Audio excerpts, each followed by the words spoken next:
Well, welcome everyone to our Saturday morning webinar. We are so excited to have you here, especially on these weeks where we do leadership.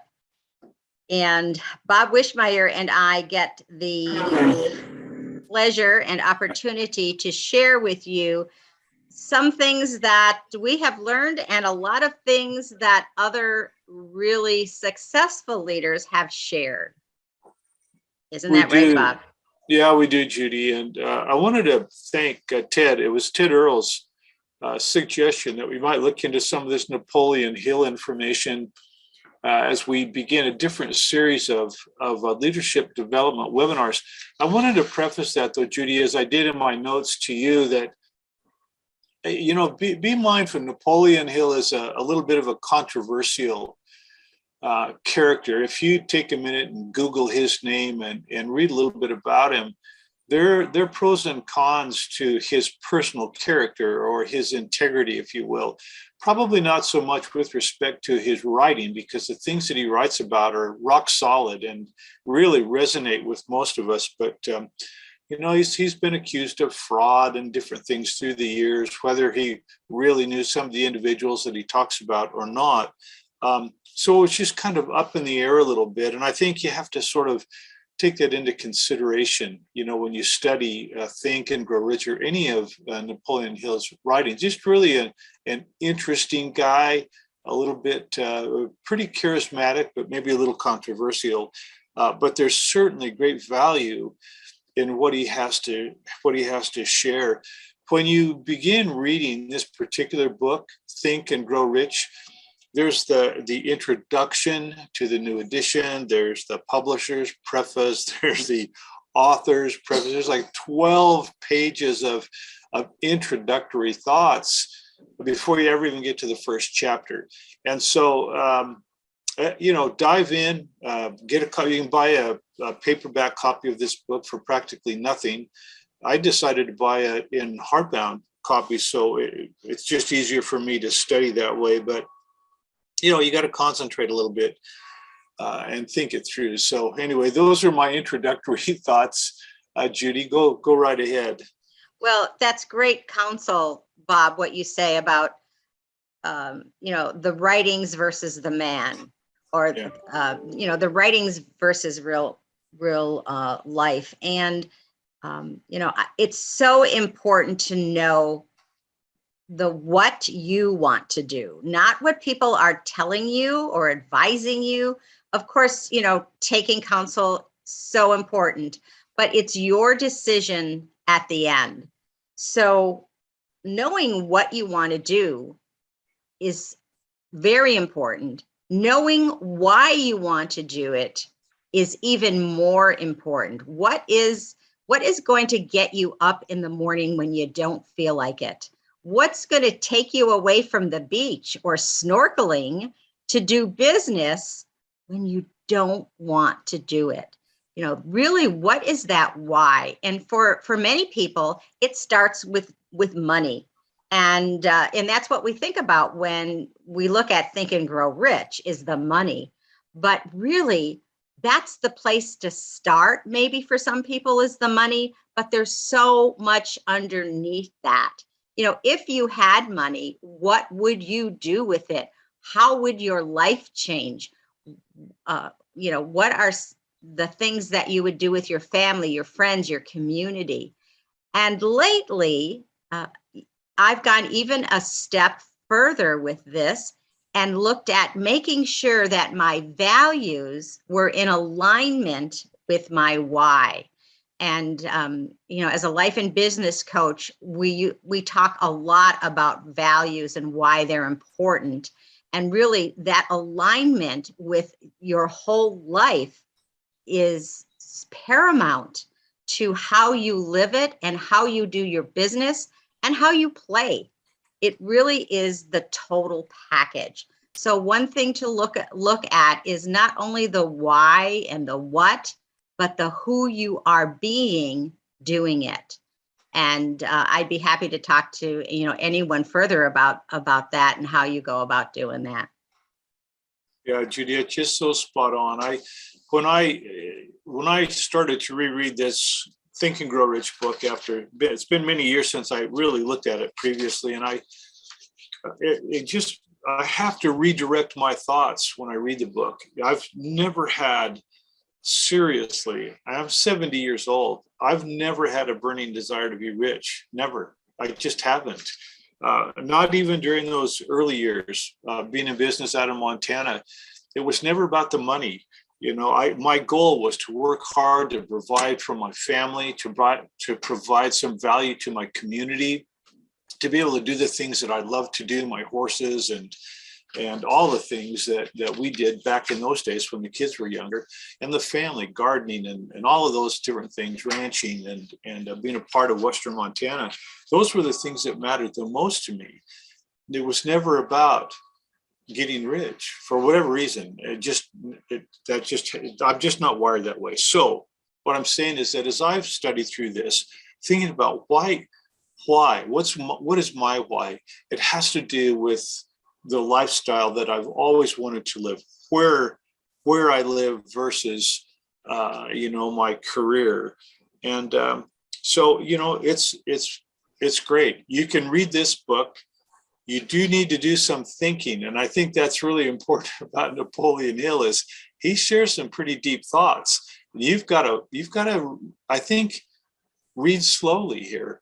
I've read and reread some of these passages several times. I've highlighted them. I've sat and thought about them, and the grow rich part isn't as important to me as the value of the thought processes that he lays down on paper, because they are valuable. So Judy, with that said, let's just kind of move along. Talk about how thoughts are things. Absolutely. And we're pretty similar in that sense, Bob, in that I have looked at the word rich as rich in friendships and rich in family and rich in life. And so that I don't think about it as money, so to speak, but as those other riches. And so for me, it's easier to read this book and replace those riches with the riches that I have found. Sure. Yeah, it becomes a matter of semantics, I think, in a way. Just how do we define that particular term? But we wanted to talk a little bit this morning, first of all, about a story that Napoleon Hill shares about a guy by the name of Edwin C. Barnes, the man who thought his way into partnership with Thomas Edison. It's an interesting story. I don't think I've ever read a story quite like this before, Judy. I wanted to read this. Thoughts are things, and powerful things at that, when they're mixed with definiteness of purpose, persistence, and a burning desire for their translation into riches or other material objects. That's how he puts it. But what the deal is this Edwin Barnes had this thought in his mind, and this goes back to Depression era years, where he didn't just want to go to work for Thomas Edison. He wanted to become a business partner with Thomas Edison. The downside was that he didn't even know Thomas Edison. He didn't live in the same town as Thomas Edison, and he was flat bust. He couldn't even afford to take the train to get to where Thomas Edison was in New Jersey. So he had to take a freight train, rode on a freight train, and got himself there to where Thomas Edison was, to Thomas Edison's office. And here's what Thomas Edison had to say, because this is an interesting quote with regard to this man, this Barnes. He said, "He stood there before me looking like an ordinary tramp." Isn't that interesting? But there was something in the expression of his face which conveyed the impression that he was determined to get what he came after. I had learned from years of experience with men, when a man really desires a thing so deeply that he's willing to stake his entire future on a single turn of the wheel in order to get it, he is sure to win. I gave him the opportunity he asked for because I saw he had made up his mind to stand by until he succeeded. Subsequent events proved that no mistake was made. In other words, Thomas Edison saw there was something different in this guy. but he didn't just instantly make him a business partner. Of course not. I mean, the guy was flat broke, standing there in dirty clothes, but he gave him a job. And he worked that job for some long time, but he never lost his focus. He never said to himself, well, this is the best I can do. At least I've got a job. That kind of thing, never. And an opportunity came up as time went on with this persistence and this bulldog tenacity, this desire to literally become a business partner with Edison. Edison came up with the Edison dictating machine. And all the other salesmen that worked for Edison said, you know, we'll never be able to sell this thing. But old Barnes, he had a different thought. It's like, no, I can sell it. I believe in this thing. I can sell it. And sell it he did. And he sold a lot of them. In fact, he sold so many of those dictating machines that Thomas Edison made him a partner. It was said that the slogan was Edison made, Barnes installed. They created that partnership, and he sold millions of dollars worth of these things through the years. He literally thought himself into that partnership. Judy? Isn't that amazing? And yes, and that's the picture of the of that dictating machine there on the screen, which just to me is like even Edison thinking that up, that you could talk into a tube and it would create the words for you. You know, another amazing example of thoughts are things. They I still really can't are. I still can't even do that with my cell phone. Autocorrect gets me every time. Oh my gosh. Some of the messages I got one yesterday was so funny. From my tile man. Finally, he says, I'm sorry, I'm dictating. This is a mess. I'm like, that's okay. I got the gist, you know? So, Yeah, exactly. but you know, it's true. Thoughts are things, but those things are not real until we make them real. And I had a friend that actually told me she was going to write a book. And she was going to write a book about angels and about stories of angels. And she got a partner. She was writing the book. And then, you know, things happened in her life and she didn't write the book. About a year later, there was a book on the bestseller list about a story that a woman wrote about angels. And you know, that really hit home with me. It's those things, those thoughts are out there in it as energy in the world, in my opinion, and anyone can grab them. And if we don't grab them, maybe somebody else will. It might not be exactly the same because their thoughts are manifesting in different ways, but that thought is a real thing. And a real thing, just like 3 feet from gold. And this is another amazing story that we hear from Napoleon Hill. And even more than that, it's become a book. And that story is really about quitting before success and the nearness of success. So there was a man named Darby, and he discovered gold. You know, he went to the gold fields in Colorado and he discovered a vein of gold, and it was amazing. And he went back and he got money to help get this gold out of the ground. And so he went back, he got gold out of the ground. He was very successful. He was doing really well. And then one day the vein ran dry. And what was he going to do? Oh my gosh, the vein ran dry. So he was defeated, and he sold his equipment, basically gave it away for very, very little money. And the man that he gave it to was not so dumb. He actually went and got some surveyors and looked at fault lines. And I thought that was really interesting when I read that part. You know, those fault lines make shifts in the ground and things move around. So what was discovered is because of that fault line, there still was that vein of gold. And it was one of the richest veins in all of Colorado, but it was 3 feet from where Darby had stopped his search for gold. And those 3 feet made all the difference. If he had persevered, he would have become as rich as that vein gave out. So, sometimes the greatest success we have is just 1 point beyond what we think we are willing to do.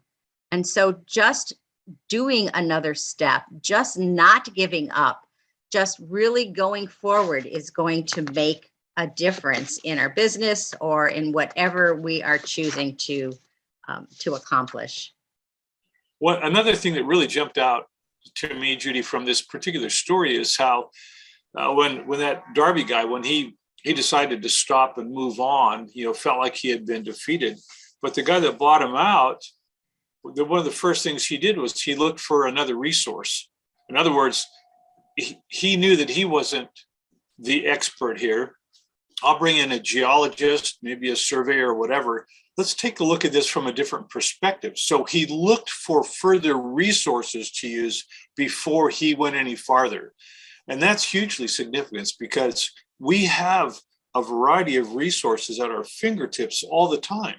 But are we wise enough? Do we think it through? How strong is the desire, the why that we have in our heart or in our mind or soul, that we would, if we bump into that wall, if we hit that wall, that we look for an additional resource to give us a little bit more information? That's really significant.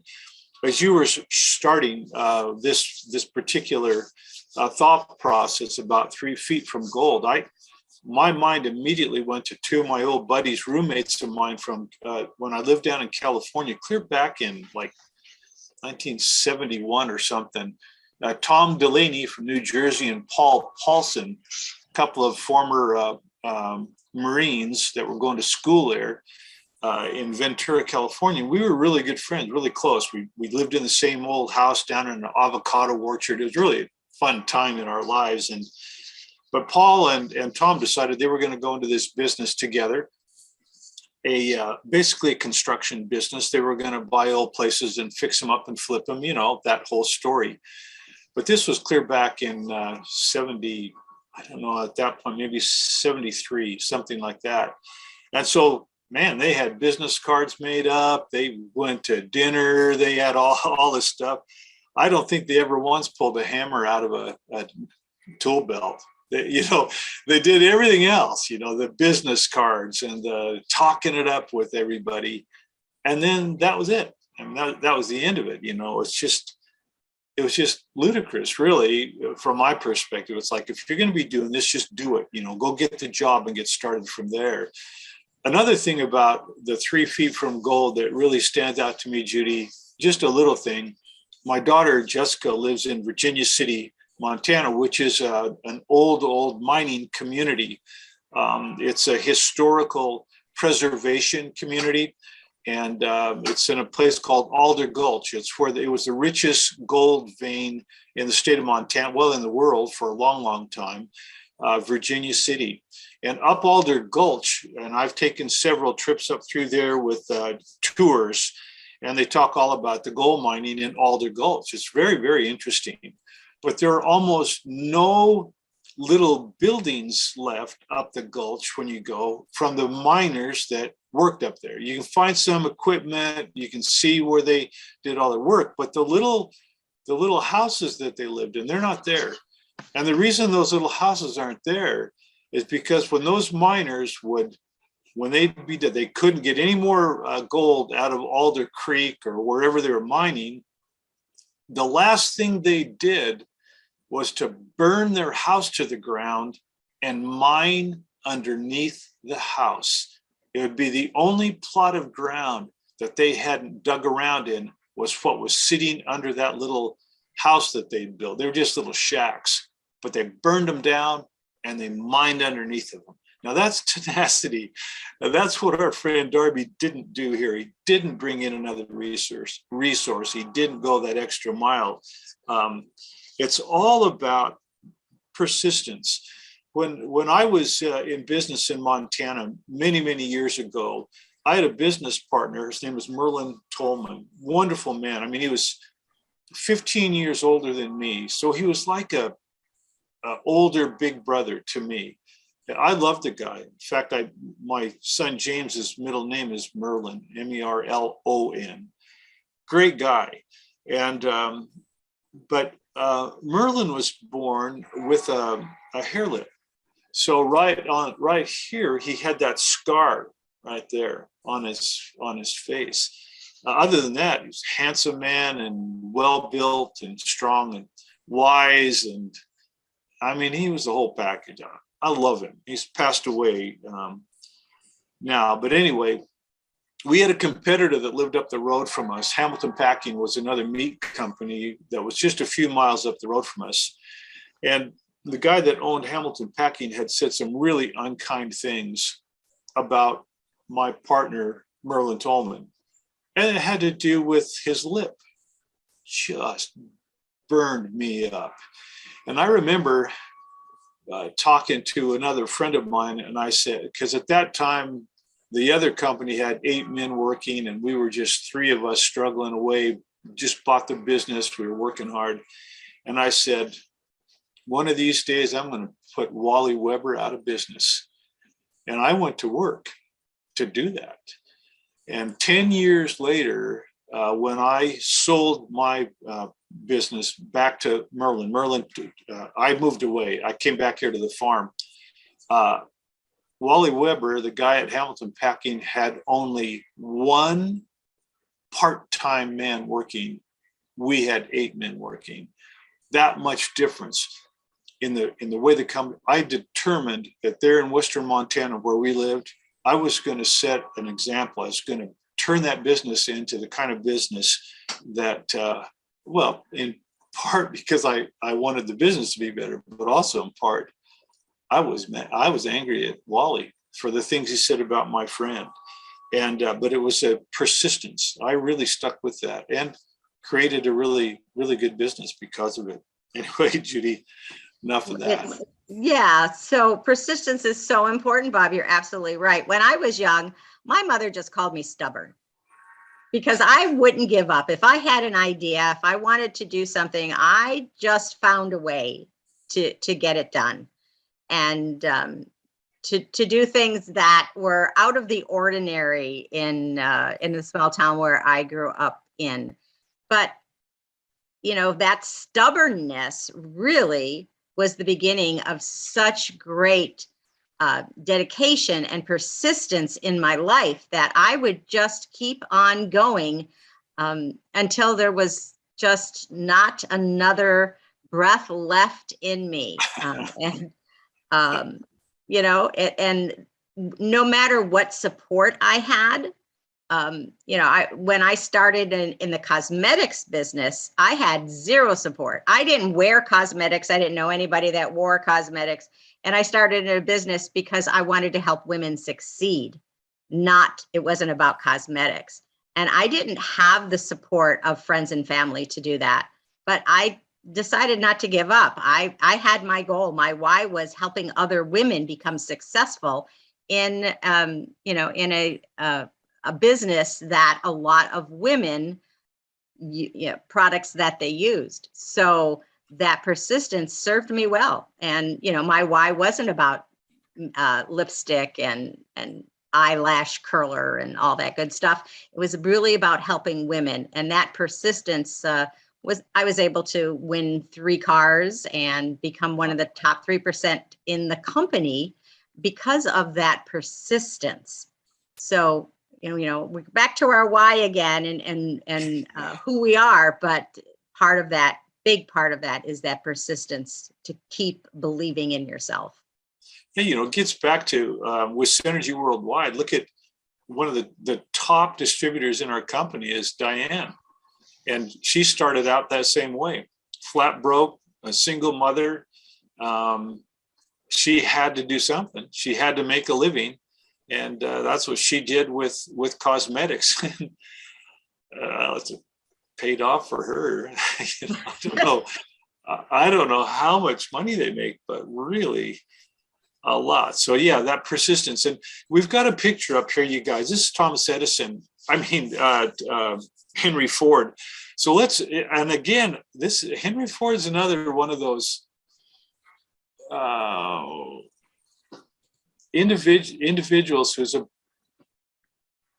I don't want to say this wrong, controversial, if you will, if you know anything about him. So Judy, let's talk about Henry Ford for just a minute here. You start. Well, yeah, he was an amazing guy. And, you know, we're back to thoughts are things again, right? So he believed that he could get an engine, put 8 cylinders in a block. And he was not a designer, though. He didn't know anything about, you know, that part of the business. He wasn't a mechanic. He wasn't an engineer at that level, but he decided, hey, we can do an 8-cylinder engine. And everybody said no. And they said, he told them, right? You keep saying no until you figure it out, because you're going to figure it out. Yeah, and they did figure it out. And you know, Henry Ford was just incredibly successful in his career, in his personal life. Again, kind of like Napoleon Hill, there's some real controversy about his personal life, but boy, he teaches us these lessons. And I think one of the objects of this particular reading is to help us to change our minds, if you will, from a failure conscience to a winning conscience. That scarcity mindset to an abundance mindset, if you will. When I first got involved with Synergy Worldwide, I worked with John Hewlett, again, another controversial individual. But he really helped me to understand the value of having an abundance mindset, because he did. I mean, there were no shackles on the way that Hewlett thought or thinks. I mean, he has a huge ego and mindset and whatever, but it's served him. It's been a detriment to him. It's also served him well in the course of his life. But he really helped me to understand how important it was to have that abundant mindset and not a scarcity mindset. And, you know, I wanted to read something here, Judy, that Napoleon Hill said.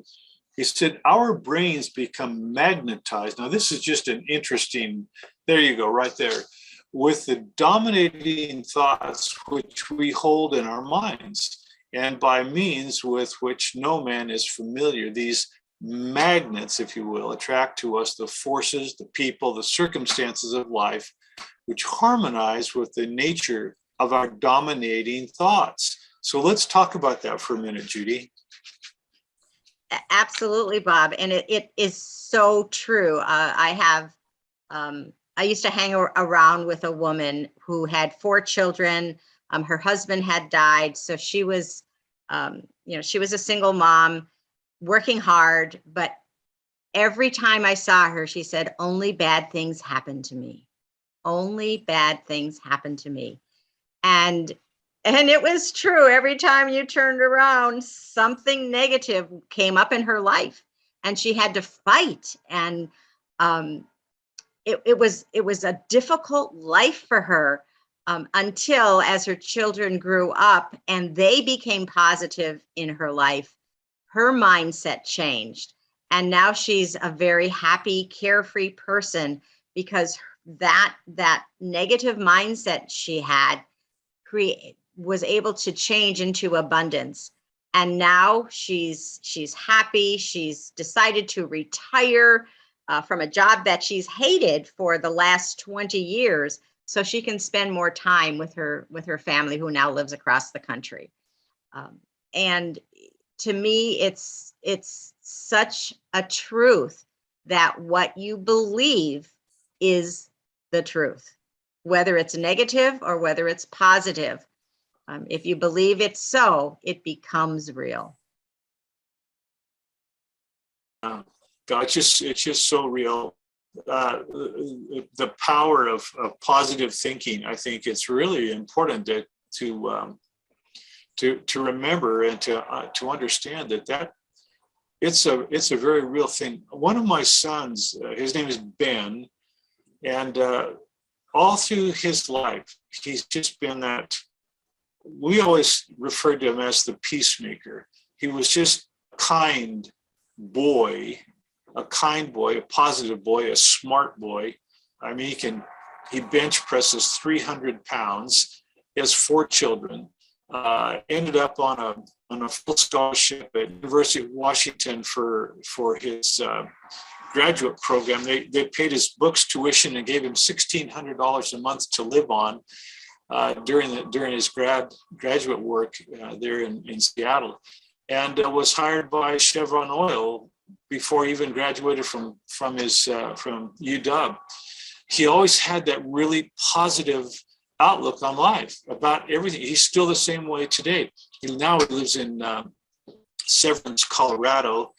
In fact, he's friends with Lee Orge, Dane's brother Lee. They live in the same town there. But growing up, his whole life, he had that abundance mindset, a positive mindset, If something good could come from something, there was Ben.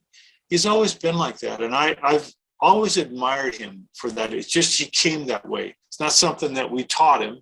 It's just in him. It's just part of who he is and the way that he thinks. But I've always loved that about him. But it's so true.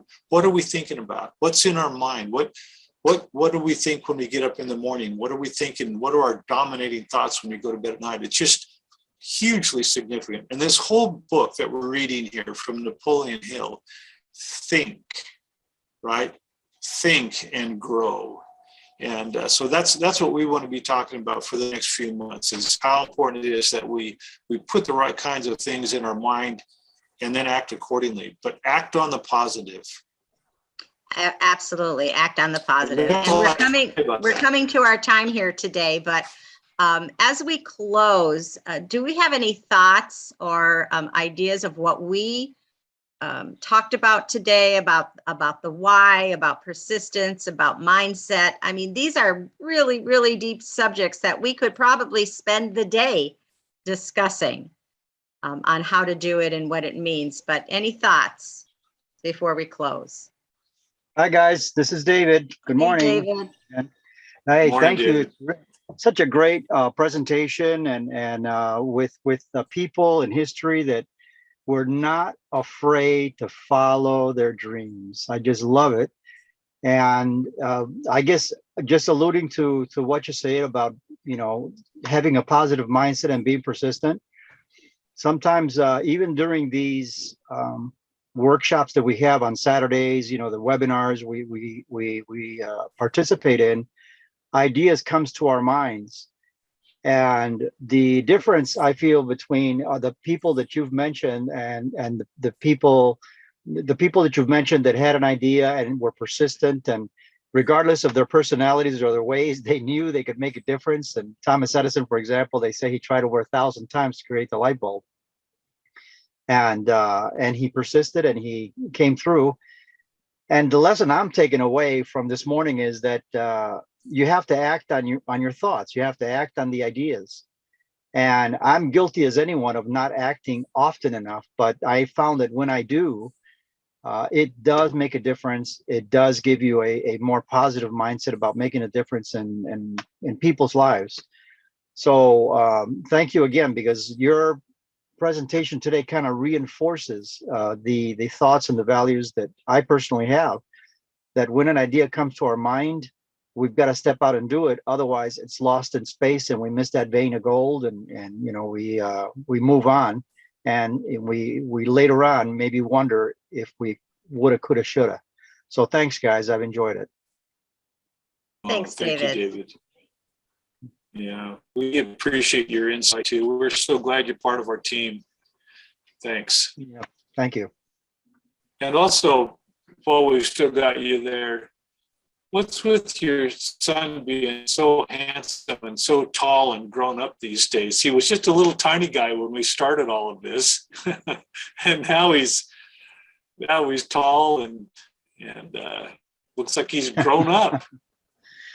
Well, yeah, I've tried to be the best dad I can, but I really got to take my hats off to mom. My wife is really the ones that have been guiding him, not only morally and, and in godly things, which are strong. I just try to be as best example as I can to him so that he can, as we want with all our kids, so they can be successful in their own ways. And, we got to learn that our kids aren't going to necessarily follow our steps, at least not immediately. I did see a post that my wife shared one time where he said, that his dad was a success because I've traveled so much in my life and in my banking career. I did travel a lot, but that doesn't make me a success. But it was cute to hear that in that Facebook memory from 10 years ago. But the thing is that they're in their own way. They're going to follow their own path. And as you say, Bob, you have a son that you didn't teach him the values and the mindset that he has these days. It was something that he inherited. But I think in an indirect way, yeah, you gave him the groundwork and the foundation to be able to grow upon his own passions.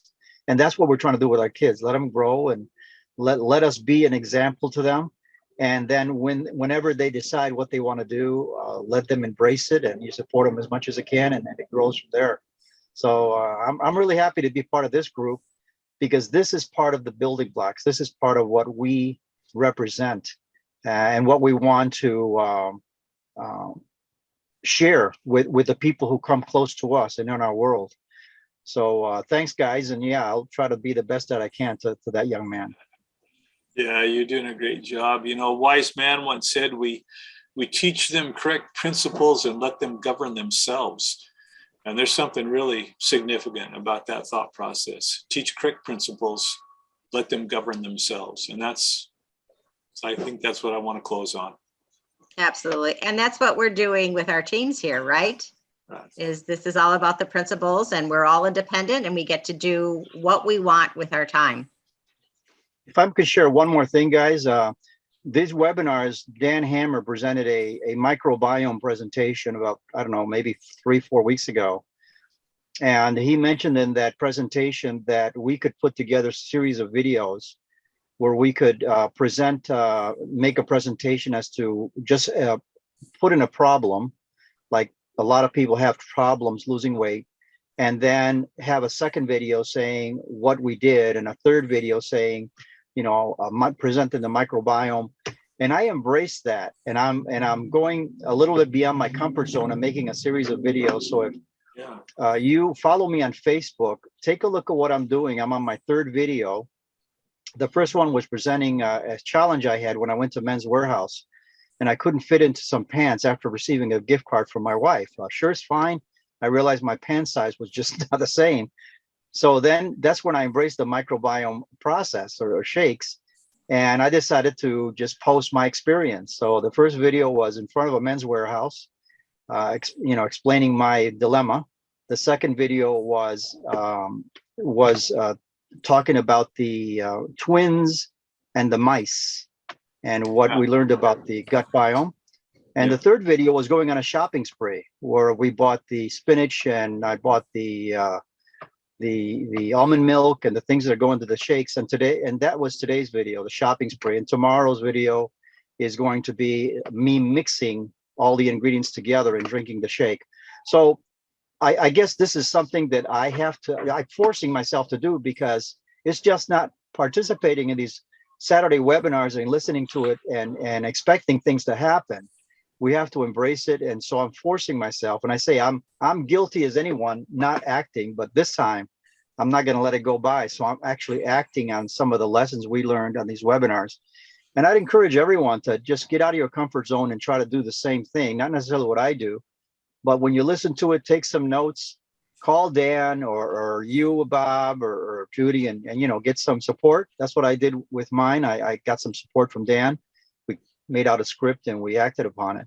And so far, it's been a lot of fun. I'm getting good feedback from Facebook. And of course, the end game will be that they do what I do and buy those biome shakes under my distributor number, which I'm hoping that happens. So stand by and I'll let you know how that goes. Sounds That's good. awesome, David. It's just fun. Yeah. Yeah, good for you. And I hope you get those pants to fit. That's the bottom line. Yeah, I am actually losing, and actually I was able to fit into them. This is post because the gift card was in Valentine's Day. So I had to try the Biome Shake myself just to be able to reach that goal. And of course, now I'm sharing it. And yes, the pants do fit, Bob. Thank you. Good for you. That's Good awesome. job. That's Thanks, awesome. Judy. Thank you, Bob. Welcome. And Thanks, come back next Saturday for Dan Hammer's presentation. And it's been a pleasure as always. Very good Yeah. morning. Very good morning, guys. Hey, Donald. Hey. Judy and Bob, thanks for doing this book, Think and Grow Rich. In fact, I came across this book a while ago and got deeper into it because this motivational Dr. Dennis Kimbrough, he talked about meeting Napoleon Hill, who gave him the manuscript, and he went on to do a book on Black millionaires, and he's got a series of this as an extension to this book. So I'm glad you're doing it. And I've been following Dr. Dennis a long time. In fact, he became my mentor. So I would be following on closely with you guys on this book. And thanks again for doing it. Oh, Thank yeah. you, Donald. We Yeah, appreciate it. You bet. Now, listen. Next Monday morning, we're going to have Alex Malicio on the Monday morning phone call with us too. So if you're interested in hearing from Alex, this is going to be a really good opportunity. So keep that in mind. Monday morning, 7:30 a.m. Mountain Time. However that works for you guys. That's 6:30 where I live. But looking forward to it. Thanks again. Awesome. Thank you. Bye-bye, everybody. See you guys.